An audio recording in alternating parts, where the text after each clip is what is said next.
I am not the best at waiting. Like I'm typically not the kind of person that's just not going to be bothered and just going to sit there and just kind of wait indefinitely, overflowing with patience. That's not me. I am bad at waiting. And yet, this is just the season of life that I'm in.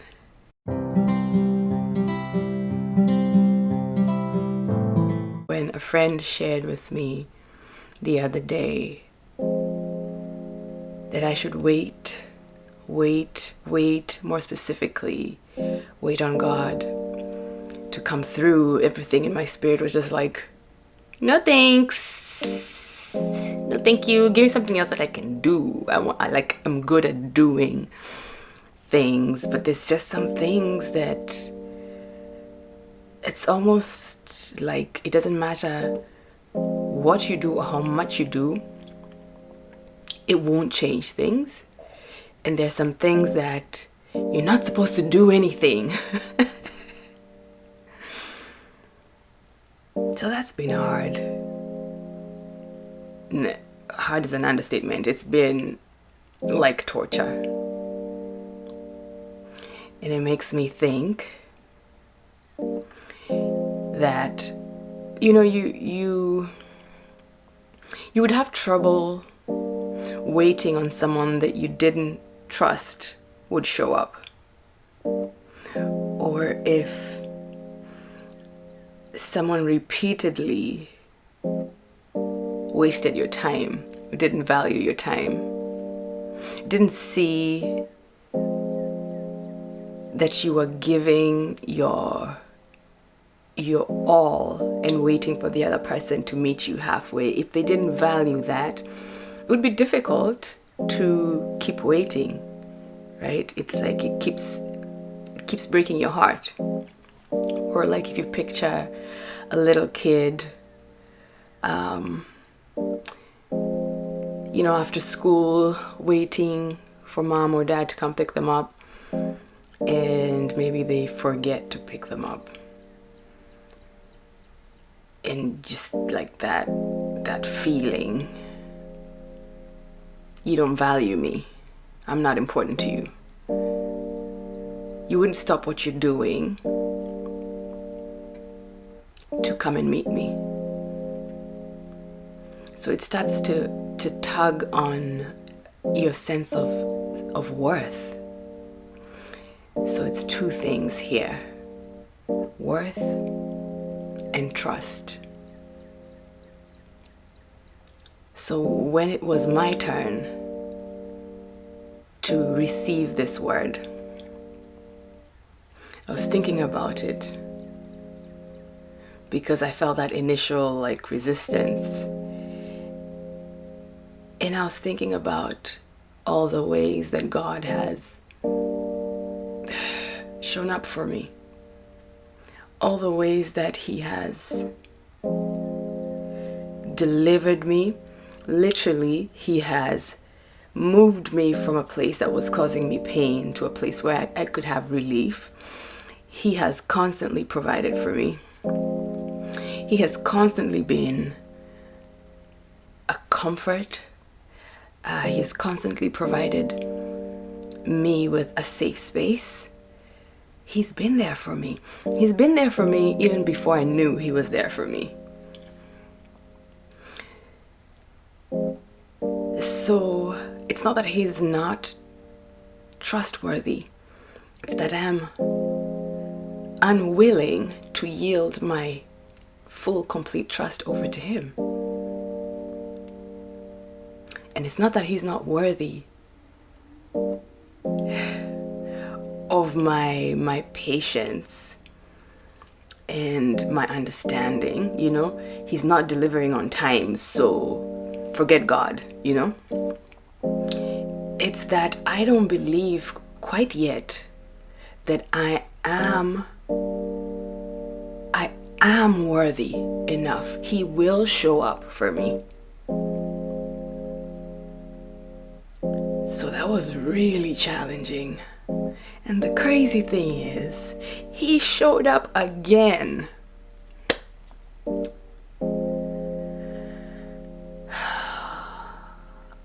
Like, he just never fails me. And in the past, 2 weeks, since, the last video I was talking to you about, I was sharing with you some ways that you can love yourself better, some ways that I'm learning to love myself better. And then it was Valentine's Day the next week, and I had every intention to come and talk about, relationships and things like that. But I was in this waiting space in my own relationships.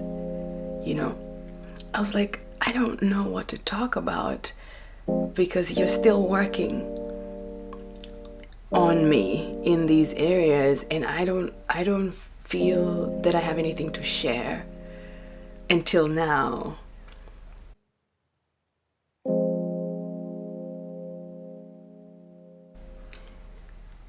I think the thing that I really want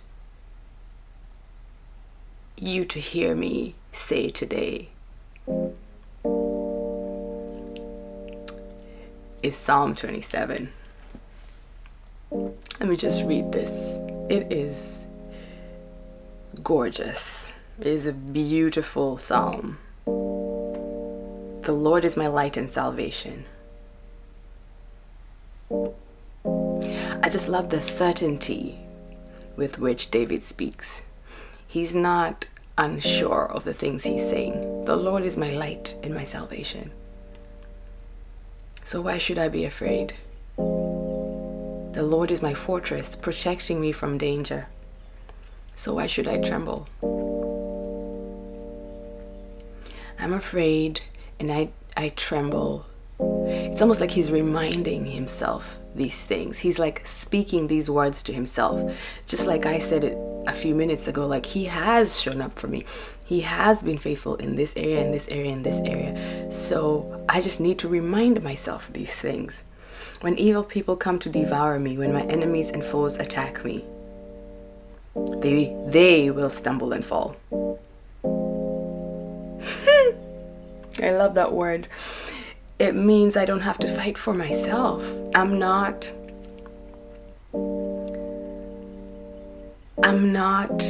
in this war alone, kind of like clawing my way through life. I have a protector. I have a father. Though a mighty army surrounds me, my heart will not be afraid. Even if I am attacked, I will remain confident. Whoa.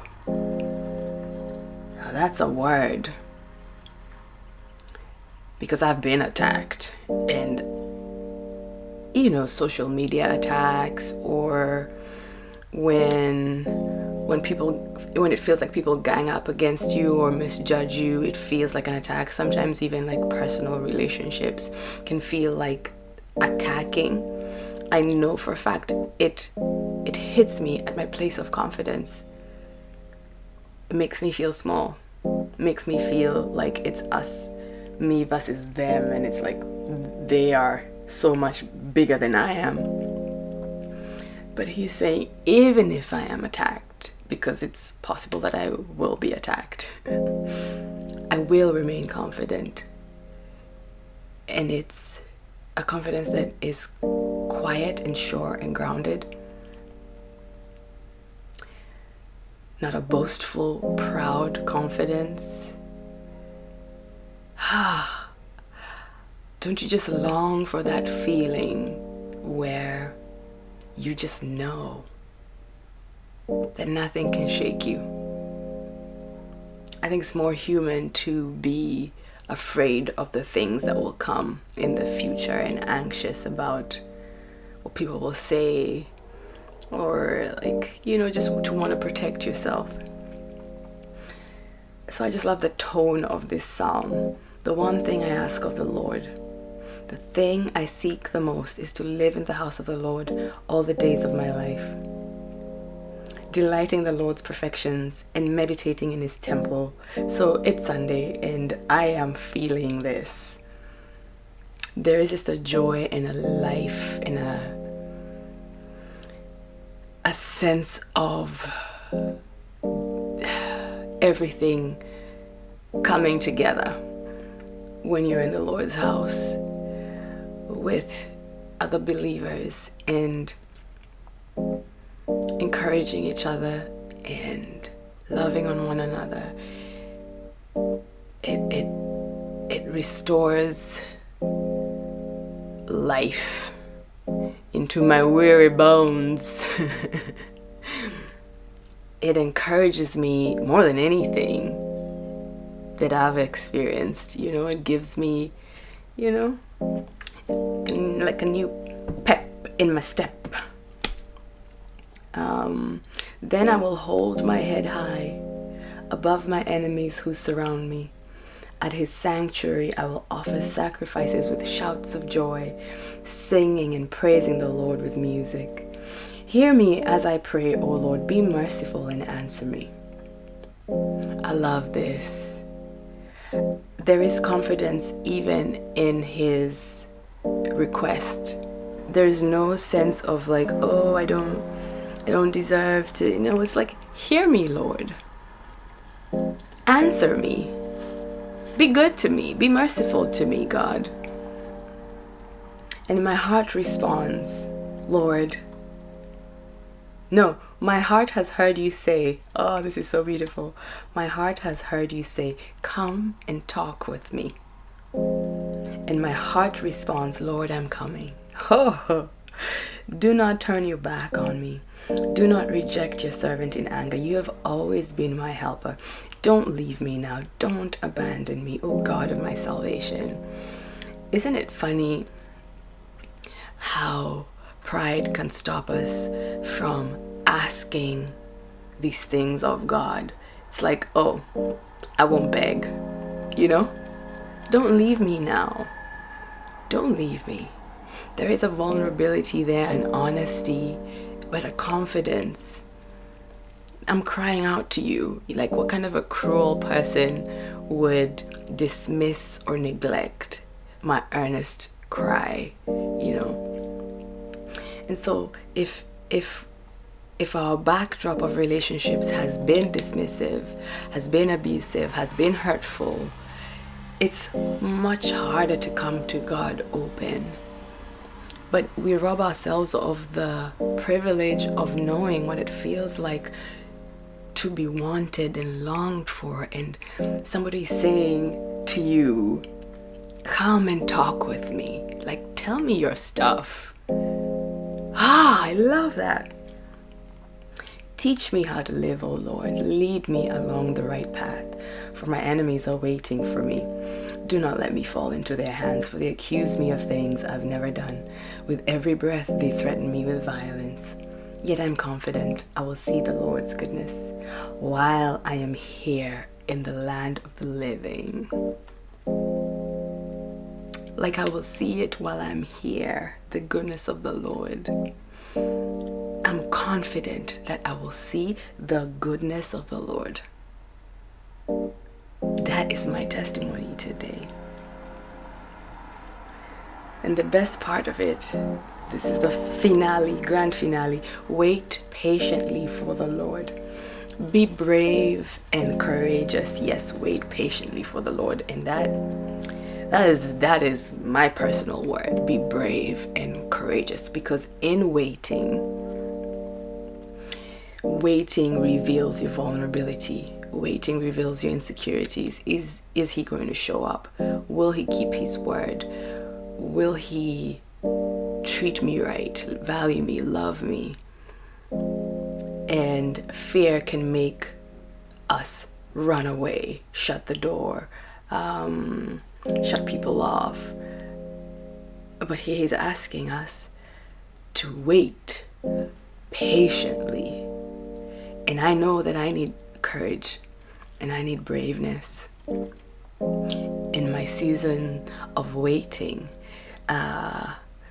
For example, like in my marriage, I'm learning that a marriage is a lifetime of learning.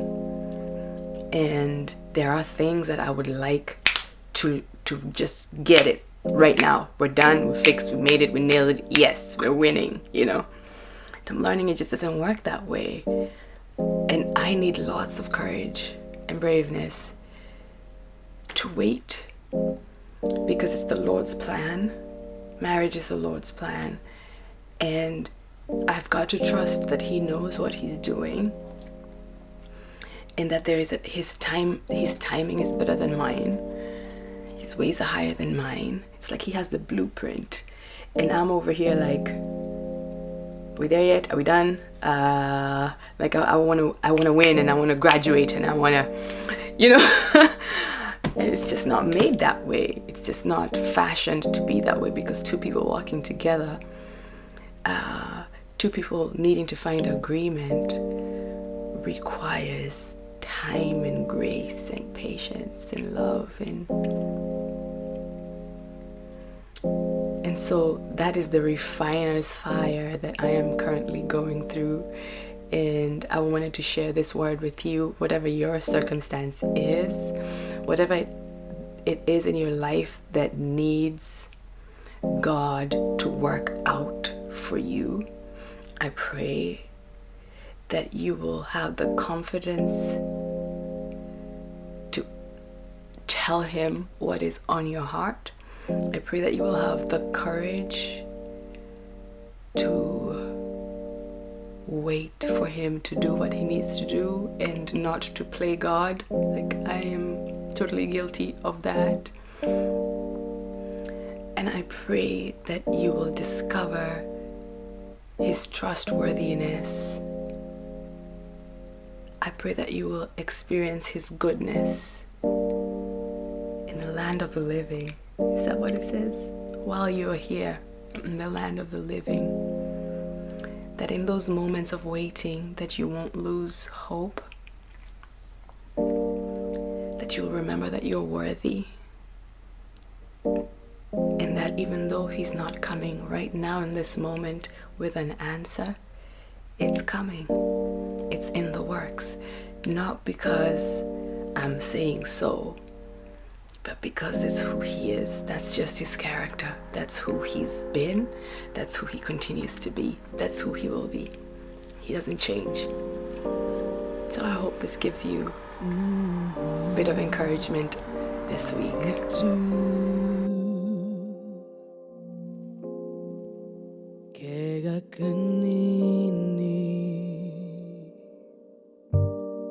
Wera wa kuti mudhiru